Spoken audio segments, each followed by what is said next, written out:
موت ایک ایسی حقیقت ہے جس کو کوئی بھی انسان اس سے انکار نہیں کر سکتا۔ ہم اپنی نارمل زندگی کے اندر دیکھتے ہیں کہ اللہ کے منکر پیدا ہو رہے ہیں، یہاں تک کہ ایسے لوگ پیدا ہو رہے ہیں جنہوں نے نعوذ باللہ یہ کہنا شروع کر دیا کہ کوئی خدا ہے ہی نہیں۔ اس طرح کے لوگ بھی پیدا ہو چکے ہوئے ہیں جو اپنے ہاتھوں سے بت تراشتے ہیں اور ان کو بھگوان اور ان کو ہی خدا ماننا شروع کر۔ پھر جو قبر پرستی کرتے ہیں، بت پرستی کرتے ہیں، یا جو ڈفرنٹ جو بھی کام کرتے ہیں اپنی دنیا کے اندر۔ لیکن آپ نے کیا کبھی کوئی ایسا انسان دیکھے جس نے یہی ماننے سے انکار کر دیا ہو کہ میں نے مرنا ہے؟ کبھی بھی نہیں دیکھیں گے، کیونکہ ہر انسان کو یہ بات پتا ہے کہ اس نے ایک نہ ایک دن مرنا ہے۔ اسی طریقے سے ہمارے یہ جو لیڈرز ہیں جو اس ٹائم پارلیمنٹ کے اندر بیٹھے ہوئے ہیں یا جو پارلیمنٹ سے باہر ہیں یا جو اپنے ایک اچھے اختیارات کے اوپر ہیں اور جو ملک کی بھاگ دوڑ سنبھال رہے ہیں، وہ لوگ کہیں یہ بھول کے تو نہیں بیٹھے ہوئے کہ انہوں نے بھی مرنا ہے، کہ وہ اس ٹائم پاکستانی عوام کے ساتھ جو کچھ کر رہے ہیں جسے ہم سب جانتے ہیں، کیا وہ یہ چیز بھول کے بیٹھ کے چکے ہوئے ہیں؟ کیا وہ لوگوں نے یہ سوچنا بالکل چھوڑ دیا کہ یار ہم نے ایک نہ ایک دن مرنا ہے؟ یہاں تک کہ یہ لوگ یہ بھی سوچے بیٹھے ہوئے ہیں، سوچ کے چھوڑ کے بیٹھے ہوئے ہیں کہ یار ان سب چیزوں کے بعد ہم نے مرنے کے بعد اپنے رب کے سامنے جواب دینا ہے۔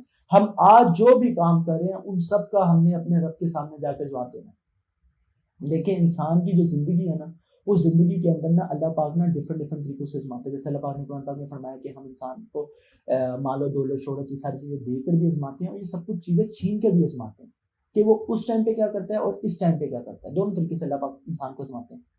اسی طریقے سے جب اللہ نے کسی انسان کو، ہر انسان کی زندگی میں آپ یہ دیکھیں گے کہ کوئی نہ کوئی ایسا ٹینیور، کوئی نہ کوئی ایسا ٹائم پیریڈ ہوتا ہے، چاہے وہ سال کا ہو، 5 سال کا ہو، 10، 15، 20، ایسے زیادہ یا سے کم کا، اس کی زندگی کے اندر لازمی ایک ایسا ٹائم پیریڈ آئے گا جب اللہ اس کو آزماتا ہے پیسہ، دولت، شہرت دے کر، کہ اب اس کے جو نیچے جو لوگ ہیں وہ کیا کام کر رہے ہیں، وہ کس طریقے سے اپنی زندگی کو گزار رہے ہیں، وہ اپنے ان لوگوں کے اوپر کیا فیصلے کر رہا ہے۔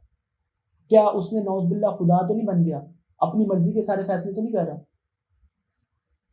کیوں؟ اگر وہ یہ سارا کچھ کر رہا ہے تو اس نے آخرت میں جا کر اپنے رب کے سامنے جا کے جواب دینا۔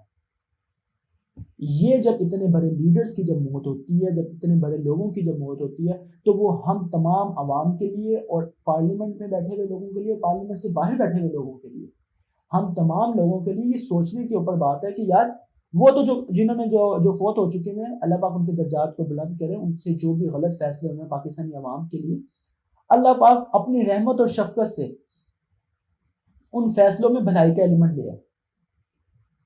اب وہ جو فیصلے کر چکے ہوئے ہیں، وہ اس دنیا سے جا چکے ہوئے ہیں، ہم یہی دعا کرتے ہیں کہ اللہ پاک ان کے درجات کو بلند کرے اور اللہ انہیں اونچے درجے دے، اور انہوں نے اپنی زندگی کے اندر جو بھی کام کیے ہیں اللہ ان سے درگزر فرمائے۔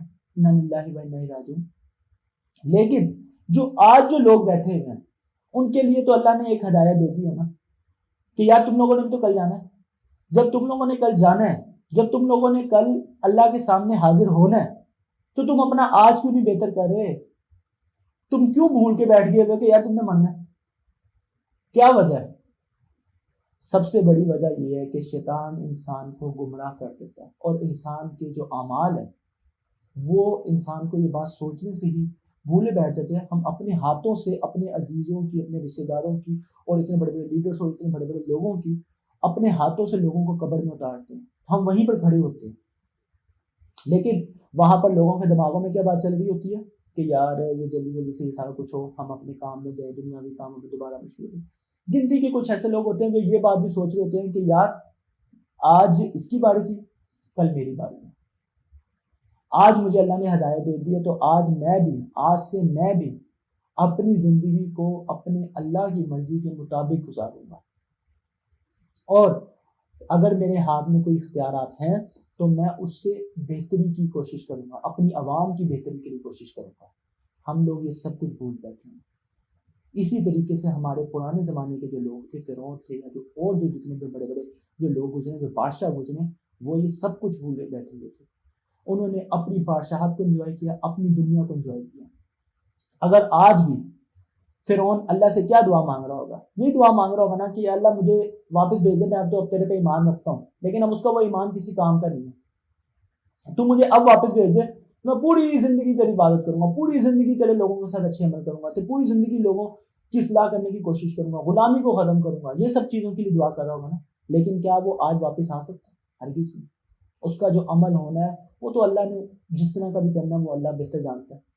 لیکن آج ہمارے جتنے بھی بڑے بڑے جو لوگ پارلیمنٹ میں بیٹھے ہیں ان سب کو سوچنے کی بات ہے کہ یار اب تو خدا کا واسطہ کرے وہاں پاکستانی عوام کے اوپر، اب تو لوگوں کی اصلاح کرنے کی کوشش کرے، اب تو لوگوں کے بارے میں سوچیں کہ آج صرف آپ لوگوں نے اپنی پیٹ بھرتے رہنا ہے، کیا ہو چکا ہوا ہے؟ خدا کا کچھ خوف کرے۔